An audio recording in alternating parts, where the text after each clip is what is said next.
In part one of my interview with Steve Robinson, I'll be asking Steve what it was like to be a young boy growing up in Cardiff, how he first became involved in professional boxing, and of course, what it was like to be offered a world title fight on just 48 hours notice. What were you like, would you say, as a youngster growing up in Cardiff in this was the 70s and 80s when you were a boy? No, kind of one of them kind of boys, always run the streets, but you know, I was quiet kind of kid, you know. I went on a YTS when I was 16. You know, I left school with no qualifications, but you know, I was just one of them kind of kids that's going nowhere really.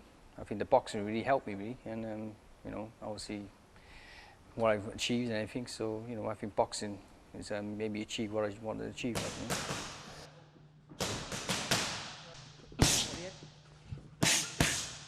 I had my first fight when I was about 10, and then I was in the amateur game till up to about 13 years old. I stopped boxing for about 4 or 5 years. I went through phase, teenager, you know, you sort of like, you know, forget, you just think, oh, you know, go out with your mates and everything. Then I got back into it then, when I was actually about 18, 19. Funny thing is, I was unemployed at the time, and I was signing at all, and I bumped into my old trainer Ronnie. He was unemployed at the time. He said to me, oh, what do you do now? I said, well, nothing really. He said, you should get back into it. You got a lot of talent. You would have kept on with the amateurs. You would have done well in the amateurs. But you got a lot of talent. You could go all the way. So I thought, okay. I thought I'd give it a go. So I had a few senior fights as an amateur when I was about 18, 19, and then I turned pro when I was 20 then. So what sort of titles did you win as an amateur? What sort of records do you have? How many fights? No, really. I beat the Welsh champion a few times, but it wasn't for a proper Welsh title fight. But I won nothing as an amateur, so nothing on my record really as an amateur. So, but I always had that talent, like, you know. What were you like as a young pro? What sort of, I was good. I was a bit green, but you know, I had a good defense. I always done the basics well. I won my first couple of fights. I think I lost my third fight, but then yeah, I was pretty good. You know, I had the basics there, but I wasn't very experienced because I had about 30 amateur fights. So I turned pro with only 30 amateur fights. That's schoolboy and senior altogether. So. And how difficult was it as a young pro without any sort of big time promoter sort of backing you? Well, it was quite hard because I went to places up in England and I thought I won that fight. And they never gave me the decision. Yeah, it was hard, man. It was hard up and coming. So you see my record, it's oh, loss, win, loss. But them losses were wins, like, you know. I thought I won the fights. A lot of my fights. One fight I boxed Drew Doherty. I won the fight, hands down, and they put his hand up at the end of the fight. The crowd booed, and they said, no, I won the fight. So, you know, it was a lot of fights I won. So, yeah, that was hard, up and coming. In your first 23 fights, you had, like you mentioned earlier, you had 9 losses. Did you ever sort of get disheartened or get down or consider quitting boxing? Not really, no. Because I always believed in myself. I thought myself, a lot of these fights, I'd look at my record and I thought, I won that one. Maybe I lost that one, but I could say, out of those 9 losses, I think I won about 6 of them, or 7. You know what I mean? So a lot of my fights I thought I won. So I just thought, just keep pushing on. In April '93, your life changed forever when you were offered a world title shot for the vacant WBO featherweight title. Yeah. And you took the fight on 48 hours notice. Can you just sort of talk me through the moment when you were offered that fight? Right, it's funny, you know, it was, actually I was at my mother-in-law's house in Splot. I had a phone call, my old trainer Ronnie Rush. At the time I was Welsh champion, junior world champion, so I had a bit of a name, like, but and he said to me, oh, I got a world title fight for you. Oh, a title fight. I said, oh yeah, well, when's that? He said, 2 days time. I said, I'll be ready. And my old trainer Ronnie talked me into it. I said, okay, give it a go. He said, at the end of the day, if you lose, you lose to a world champion. So I thought, oh, well, I'll just pack my bags. I had to make the weight. I was 6 pound over the weight, 6 or 7 pound over the weight. I done a couple of runs. I dried out. It's quite hard. I was a little bit drained, but luckily I was a natural fairweight. And actually the weigh-in was actually on the day. So I make the weight. The rest is history. So, yeah. And what was it like when you had that fight? Sort of mentally, what did you think? Did you sort of think this is a fight I can win, or did you sort of think I'm just going to go into this and just try and give a good account of myself? What was your, I believe I could win this fight because I studied John Davies. And I was looking at a few fighters who were on all the top fairweights in Britain, like, you know, where he was a good fighter, strong fighter. And I thought to myself, I got to start to beat him. I know I could beat him. He's a southpaw, come forward fighter. So yeah, I believe I could beat him, but I believe it's a short notice. You know, it's going to be a tough fight. You know, so I just got to go in there.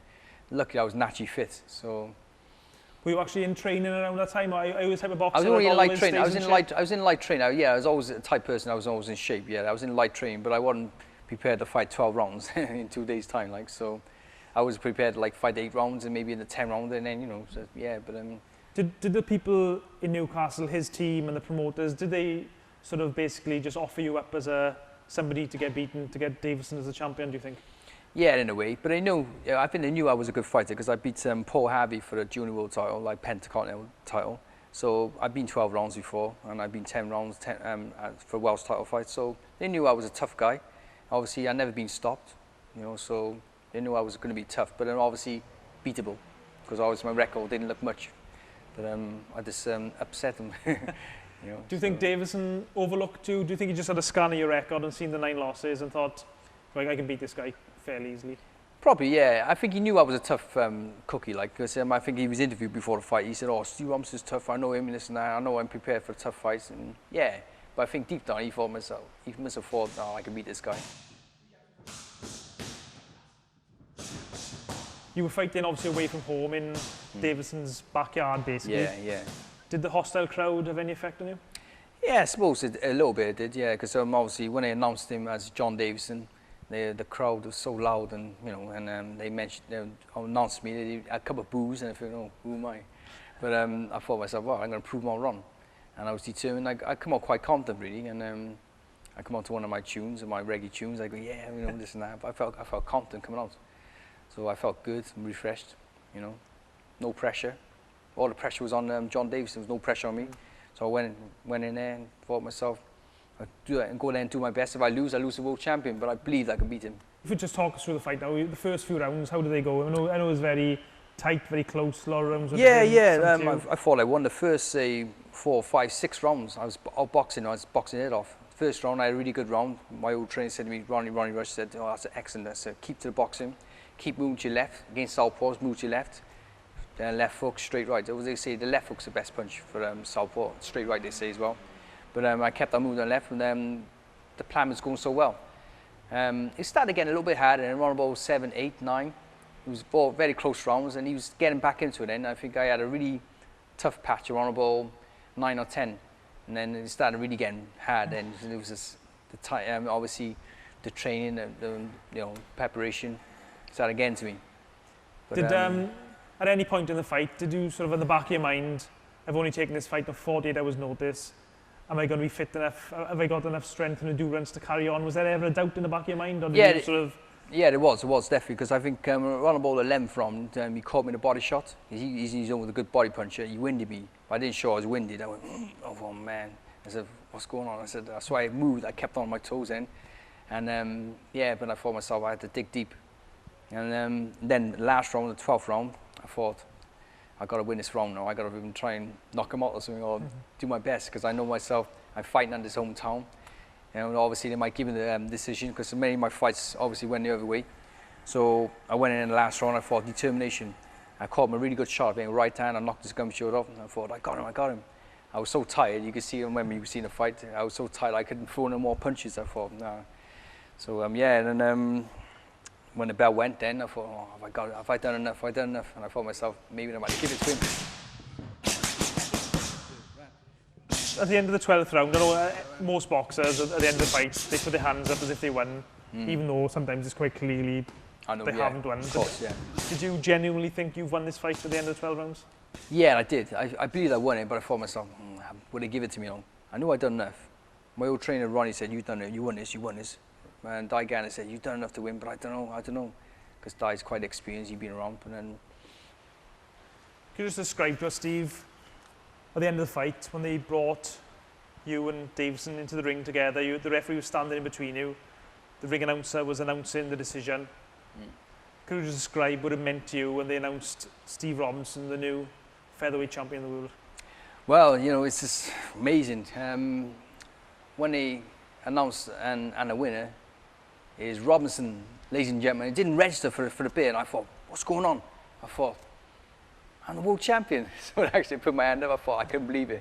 And it was like my old trainer there, Ronnie Rush and Di Gannon, Kevin A was there, my old promoter. It was amazing. It was just like, I was on a natural high, and I was world champion. So I was known as Steve Robinson, world champion. So all of a sudden, I was world champion. I was walking the streets. Yeah, I see kind of autograph, and amazing, man. After the fight, did you find yourself sort of thinking, 3 days ago I was just another guy in Cardiff, another sort of boxer trying to make his way in the boxing world, and all of a sudden, within 48 hours, you'd gone from just a contender to a world champion? I know. Yeah, it was. Yeah, definitely. I had to pinch myself. I was actually world champion. I think a lot of people, English people in Londoners, they thought, oh, that's a fluke. And they thought, oh, it's just a bit of a fluke. But I proved them all wrong. Even Barry McGuigan was saying, ooh, this guy beat him. Ooh, next one. Ooh, this guy beat him. But I was proved them wrong every time. I just beat all comers, ex-world champions, and I turned out to be a good world champion. Weren't even a full-time boxer at the time you won your world title. I think you were still at a second job. Yeah, I was working in Debenhams, working in the storeroom. I was known for Steve Robinson, working in the storeroom, £52 a week. That's what I was getting like. I wasn't on much. So it's good, man.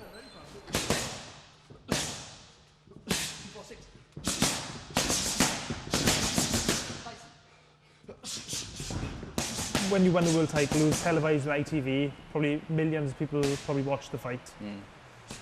So did you find yourself start to be recognised in the street? Were people sort of asking for autographs, make sort of personal definitely. Actually, I was see the supermarket. I was getting stopped, and that's the boxer, Steve Robinson. I said, yeah. I thought I'd sign it. Yeah, I always had time for people to sign. I never really refused no one.